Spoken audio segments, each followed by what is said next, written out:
My name is Atlas Reeves, but most folks just call me Reeves. I've been married to my high school sweetheart, Lily, for going on 6 years now. We decided early on not to have kids right away, valuing our independence too much. Maybe someday, but not until our mid-30s at least. Lily and I both came from humble beginnings, growing up in the same small factory town, though on opposite sides of the tracks. Our paths didn't cross until senior year, when we both ended up at the same college fair downtown. Lily was a star student and earned herself a full academic scholarship to study accounting. On the other hand, barely graduated, but what I lacked in book smarts, I made up for in street smarts and a tireless work ethic. At 16, I started my own car detailing business, washing and waxing vehicles for local dealerships and wealthy clients. By 18, I had a team of a dozen guys working for me and contracts with half the car lots in the county. Meanwhile, Lily was job hunting with her newly minted degree. When she approached my booth at the fair, resume in hand, I was instantly smitten. "I'm not looking for someone to wash cars," she said with a coy smile, "but maybe you'd like my number anyway." I called her before she made it to the next table and asked her to dinner that very night. 6 years later, we said I do.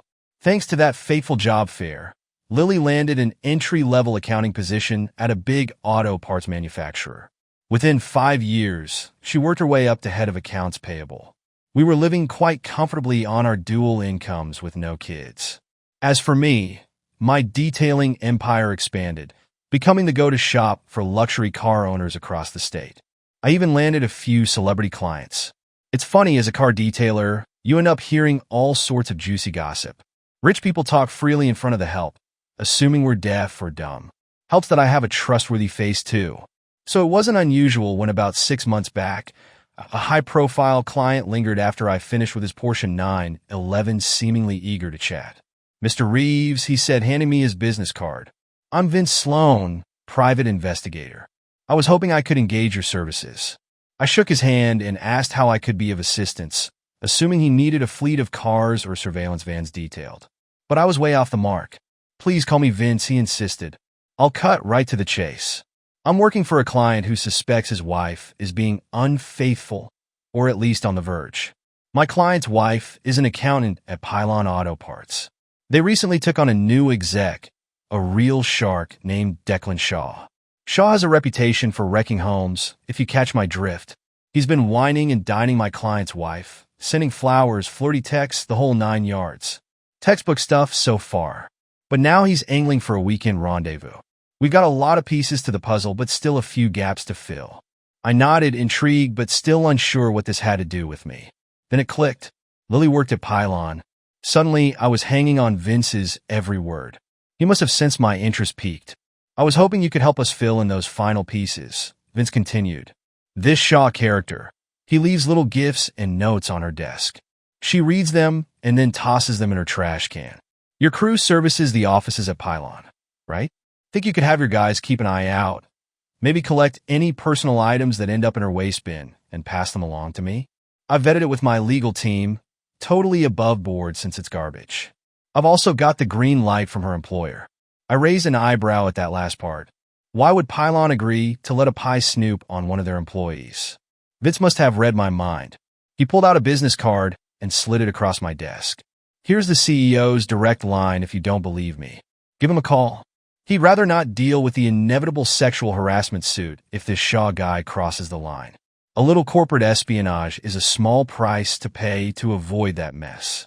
The CEO's name on the card was familiar. I had him in my contacts already. Without a word to Vince, I pulled out my cell and dialed. He picked up on the first ring. "Atlas, I know why you're calling," he said without preamble. "I'm aware Vince Sloan is sitting in your office. You have my full authority to pass along any non-company materials to him and his team. I'm having my lawyer draft up an official letter stating as much. You'll have it in your inbox within the hour. I have to run. Vince is waiting for me in the lobby. But call me directly if you need anything else." With that, he hung up before I could even get a word in. I turned back to Vince, who was grinning like the cat who ate the canary. I simply nodded. "All right, I'm in. Give me the full rundown, and I'll have my guys start separating out her trash. I'll go through it myself here at the shop, and you can swing by each morning at 10 to collect it. Work for you?" Vince reached across the desk to shake my hand. Perfect. I'll have a courier drop off a dossier in the morning with photos and more specifics. But in general, be on the lookout for receipts from cozy lunches or late dinners, love notes, flower deliveries, that sort of smoking gun. With the plan in place, Vince took off, and I called a huddle with my crew, leads to brief them on the cloak and dagger mission. For the next 2 months, we worked closely with Vince and his agency. Finally, he came to me and said they had more than enough evidence. The wife slipped away with Shaw after a long lunch, and Vince's guys were able to tail them to a motel. The client filed for divorce that same day. After that, life went back to normal, or so I thought. About a week later, I noticed Lily seemed distracted and jumpy, constantly checking her phone and being unusually secretive with her purse and laptop bag. I tried to casually ask if everything was all right, but she brushed me off, saying it was just stress at work. She was logging long hours at the office, too. I didn't think much of it at first. Quarterly taxes were coming due, and it was her busiest time of year. But then Mona, one of my most senior employees who had been with me since I was a one-man operation, asked to speak with me privately. Mona was more than an employee to me. She was the mother I never had, always looking out for me, quick with sage advice and a comforting shoulder. She was a good 30 years my senior, but sharp as a tack. As she settled into the chair across from my desk, I could tell something was troubling her. She took a deep breath and dove right in. "Atlas, honey, I don't know quite how to say this, so I'll just come right out with it," she began, brow furrowed with concern. "You remember a few months back when we were helping out that detective fella?" I nodded, my own forehead creasing. Where's she going with this? "Well, as you know, my route got switched around, and I'm servicing the offices over at Pylon now," Mona continued cautiously. "And that man y'all were surveilling, that Shaw character, I've seen him sniffing around Lily's desk." My blood ran cold. I motioned for her to go on. "Yesterday, I spotted a big bouquet of red roses on her desk. I didn't think much of it at first, figured maybe you had sent them. But then I saw the card." She reached in her pocket and pulled out a small envelope, sliding it across to me. I snagged it out of her trash. "Thought you ought to see it." With trembling hands, I opened the card and read the message. "My dearest Lily, words can't express my gratitude for your help in renewing my contract with Pylon. I'd be lost without you. Please let me take you to lunch. I'm dying to see your beautiful face. Yours, Declan." I saw a read. The flowery language, the bold assumptions, it was all too familiar. I flashed back to Vince's initial download on this Declan Shaw, how he preyed on lonely or neglected wives, luring them away from their husbands with empty flattery and false promises. And now he had set his sights on my Lily. Over my dead body, I thought. I thanked Mona profusely, promising to keep her updated. She squeezed my shoulder reassuringly as she left my office, throwing me a sympathetic glance. The second the door clicked shut behind her, I snatched up my phone and punched in Vince's number. He answered on the second ring. "Atlas, to what do I owe the pleasure?" he asked, his tone jovial. I quickly filled him in on Mona's intel, my words clipped and laced with barely contained rage. Vince let out a low whistle. I had a feeling that Snake would be on the prowl again. "I've still got a tail on him. Seems your hubby number 3 to join the Shaw Survivors Club. The other 2, do they know about each other?" I asked, my mind already spinning with ideas on how to proceed. Vince chuckled darkly. "They do now, and they've agreed to split my fees to keep eyes on him, 247. You want in on that arrangement?" "Absolutely," I replied without hesitation. "What's our next move?" Vince paused to shuffle some papers. "I think the 3 of you should meet, compare notes. Why don't you come down to my office this afternoon? Say 3 o'clock. I'll have the other 2 here, and we can strategize." At 2:55 on the dot, I strode through the doors of Vince's detective agency, adrenaline already pumping. He greeted me with a firm handshake and ushered me into a conference room where 2 other men sat, looking just as anxious and pissed off as I felt. Vince made quick introductions. "Atlas, meet Gabe Delaney and Hank Bridges." "Gabe, Hank, this is Atlas Reeves. Turns out you 3 are all members of a very unfortunate club. Gabe's wife works with Shaw at Pylon. Hank's wife is a teacher, and Pylon sponsors the robotics team she coaches. Shaw's been mentoring the team, using it as an excuse to get close to her. Atlas here just learned Shaw is now putting the moves on his wife Lily, who heads up accounting at Pylon. We all exchanged grim nods of solidarity. Vince walked us through the evidence he had collected so far. Receipts from cozy dinners, love notes, suggestive texts, and emails. Shaw was nothing if not predictable. He had the same playbook for every woman. Shower them with attention. Make them feel desired and appreciated. Promise them the moon. He seems to get off on the husbands knowing, Vince explained with disgust. He wants them to feel powerless, like he's the better man. Real piece of work, this guy. In the last year alone, I've documented a dozen divorces that trace back to him. Did some digging and found out Pylon isn't his first rodeo either. He had a nice little racket going at his last job in Chicago until he got sued by a group of angry exes. Pylon settled out of court and shipped him here. Looks like they just set him loose on a fresh crop of targets. Gabe pounded his fist on the table, his face mottled with rage. We have to stop this bastard. He needs to be taught a lesson. I'm not about to let him destroy my family. I've got 2 little girls at home. They need their daddy. Hank and I murmured our agreement. Vince held up a hand. I'm with you, gents, but we have to be smart about this. Can't do anything that will jeopardize the investigation or any future legal action. Here's what I propose. The meeting wrapped with all of us on the same page. Vince created a group text so we could share any new developments in real time. Gabe and Hank seemed to take some comfort in not being alone in this nightmare. We shook hands and went our separate ways. Over the next week, Lily's behavior grew more erratic. Some nights, she was extra affectionate. Others, she was cold and distant. I did my best to act like everything was normal. The last thing I wanted was to tip her off that I was on to her little secret. Then one evening, Mona showed up at the house. I was surprised to see her, but invited her in. She looked as if she had aged a decade since our talk in my office. With a heavy sigh, she reached in her purse and pulled out a crumpled piece of paper. I hate to be the bearer of more bad news, she said softly, but I found this stuffed in Lily's desk drawer when I was cleaning her office tonight. She handed me the paper, and I smoothed it out, my heart and my throat. It was a printed confirmation for a hotel reservation. For the upcoming weekend. 2 guests. The names on the booking, Declan Shaw and Lily Reeves. I thought I might be sick. All this time, he had just been softening her up for the kill. And now he was going in for it. I thanked Mona and sent her on her way, promising to keep her posted. Then I grabbed my phone and fired off a message to the group. Within seconds, my screen lit up with a flurry of responses. Gabe, that son of a bitch. Same thing he pulled with Tanya. Took her to some secluded BB upstate. Hank, do we know where the hotel is? Maybe we could catch them in the act. Vince, I would advise against that. Too risky. Could backfire in a big way. Atlas, I need to confront Lily.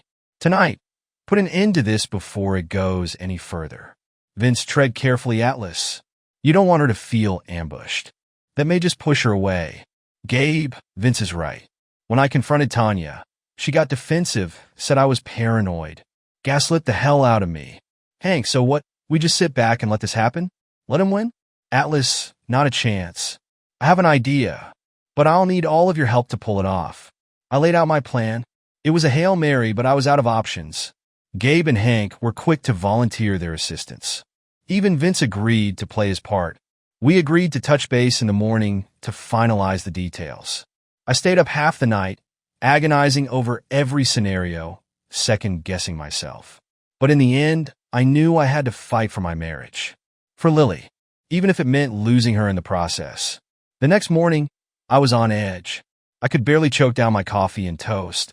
Lily, on the other hand, was all smiles and chipper chatter. It made me sick to think of her playing the doting wife when I knew what she was planning behind my back. At precisely 10 a.m., the doorbell rang. I sprang up to answer it before Lily could. Standing on the stoop was a stone-faced man in a cheap suit. Atlas Reeves? He asked gruffly. I nodded. You've been served. He thrust a manila envelope into my hands and turned on his heel. Lily came rushing into the foyer, her eyes wide. Atlas, what's going on? Who was that? I didn't answer. I just tore open the envelope with shaking hands. Inside was a stack of papers. On top, a petition for divorce. My heart stopped. Atlas, what is that? What's happening? Lily's voice was shrill, panicked. I took a deep breath and willed my own voice not to betray me. I could ask you the same thing, Lily, but I think we both know. I handed her the papers, watching as the color drained from her face. She flipped through them frantically, her eyes scanning the pages. When she got to the damning evidence, the hotel confirmation, the love notes, the explicit email, she crumpled. I can explain, Lily whispered, tears welling in her eyes. It's not what it looks like. I scoffed. Really? Because it looks like you've been carrying on an affair with your coworker, planning a romantic getaway behind my back, lying to me for weeks, maybe months. Tell me, what part did I misinterpret? Lily opened and closed her mouth a few times, but no words came out. She looked utterly defeated. I almost felt sorry for her. Almost. Atlas, please, she finally choked out. I never meant for this to happen. It just got out of hand. I was confused, flattered by the attention. But I swear, I never slept with him. I couldn't go through with it. I love you. I shook my head sadly. I wish I could believe that, Lily. But the trust is gone. You broke our vows. You broke my heart. I don't see how we come back from this. Lily dissolved into sobs, the papers fluttering to the floor as she buried her face in her hands. I fought the urge to comfort her. I had to stay strong. Just then, my phone buzzed with an incoming text from Vince. The Eagle has landed. Stand by. I took a deep breath. It was go time. As if on cue, the doorbell rang again. Lily's head snapped up, her eyes wide with fear. She knew who it was. I steeled myself and went to answer it. There standing in my doorway was the man himself, Declan Shaw. He looked like a deer in headlights, clearly not expecting to see me. Behind him, I could see Vince and his team, cameras rolling. What the hell is this? Shaw sputtered, trying to back away. But Gabe and Hank emerged from the bushes, blocking his escape. This, I said calmly, is an intervention. Did you really think you could just waltz in and steal my wife? Destroy my marriage? Not on my watch, pal. Shaw's face twisted into an ugly sneer. Your wife came to me willingly, he spat. Not my fault you couldn't keep her satisfied. I lunged at him, but Vince held me back. He's not worth it, he muttered in my ear. We got all the evidence we need. His ass is grass. As if to punctuate Vince's point, 2 police cruisers came screaming up, lights flashing. Uniformed officers poured out, making a beeline for Shaw. He tried to run, but Gabe and Hank grabbed him, slamming him against the side of the house. Declan Shaw, one of the cops, said as he slapped cuffs on him, "You're under arrest for extortion, fraud, and solicitation. You have the right to remain silent." As they read him his rights and stuffed him into the back of a squad car, Lily came stumbling out onto the porch, still sobbing. Atlas, she cried, reaching for me. I'm so sorry. I'm so ashamed. Please forgive me. We can work this out. I'll do anything. I gently pushed her away. I'm sorry too, Lily. Sorry it came to this. But I can't just sweep this under the rug. You are ready to throw away our life together. That's not something I can forget. Lily crumpled to the ground, hugging herself as she wept. It took everything in me not to scoop her up in my arms. But I had to be resolute. Vince put a hand on my shoulder. You did the right thing, Atlas. I know it doesn't feel like it right now, but you're going to be okay. Both of you. This is rock bottom. Only way to go is up. I nodded numbly, watching as the cops peeled away with Shaw. Gabe and Hank each gave me a sympathetic clap on the back before climbing into Vince's car. And then it was just me and Lily. I helped her to her feet and guided her back inside. She clung to me like a lifeline, her tears soaking my shirt. I sat her down on the couch and poured her a stiff drink. She downed it in one gulp. What happens now? She asked hoarsely, not meeting my eyes. I sighed heavily. Now we pick up the pieces. We get you into therapy. We see if there's anything left to salvage. But Lily, I need you to understand the gravity of what you've done. The trust is shattered. It's going to take a lot of work to rebuild it if we even can. Lily nodded, fresh tears spilling down her cheeks. I know. I'm willing to do whatever it takes, Atlas. I can't lose you. You're my whole world. I took her hand, running my thumb over her knuckles. One day at a time, Lil. That's all we can do. One day at a time. The next few months were a blur of lawyers, court dates, and counseling sessions. Shaw ended up taking a plea deal, agreeing to a hefty fine and mandatory therapy in exchange for dropping the solicitation charges. Pylon fired him on the spot. Last I heard, he slinked back to Chicago with his tail between his legs. As for Lily and me, we decided to separate for a while. She moved in with her sister and threw herself into individual therapy. I focused on my business and my own healing. It was the hardest thing I've ever done, but I knew we both needed space to process everything. Slowly but surely, we found our way back to each other. We started with coffee dates, then graduated to dinners. We talked for hours, really talked like we hadn't in years. We both owned up to our mistakes and committed to being better partners. After 6 months apart, Lily moved back home. It wasn't easy, but we were determined to make it work. We continued couples therapy and made time for regular check-ins. Gradually, the trust started to rebuild. Now, a year later, I can honestly say we're stronger than ever. We weathered the worst storm of our lives and came out the other side. We're more honest, more intentional. We don't take each other for granted. I wish I could say the same for Gabe and Hank. Despite their best efforts, their marriages couldn't withstand the betrayal. Gabe's divorce was finalized a few months ago. Hank and his wife are still in limbo. As for Shaw, I heard through the grapevine that he got a taste of his own medicine. Apparently, he started dating a woman he met in therapy, only to find out she was two-timing him with her ex. Karma's a bitch. Looking back, I'm grateful for the lessons, painful as they were. I learned that love isn't some fairy tale. It's a choice you make every day. It's showing up, even when it's hard. Especially when it's hard. Lily and I aren't perfect, but we're committed to being perfectly flawed together. And that's more than enough for me.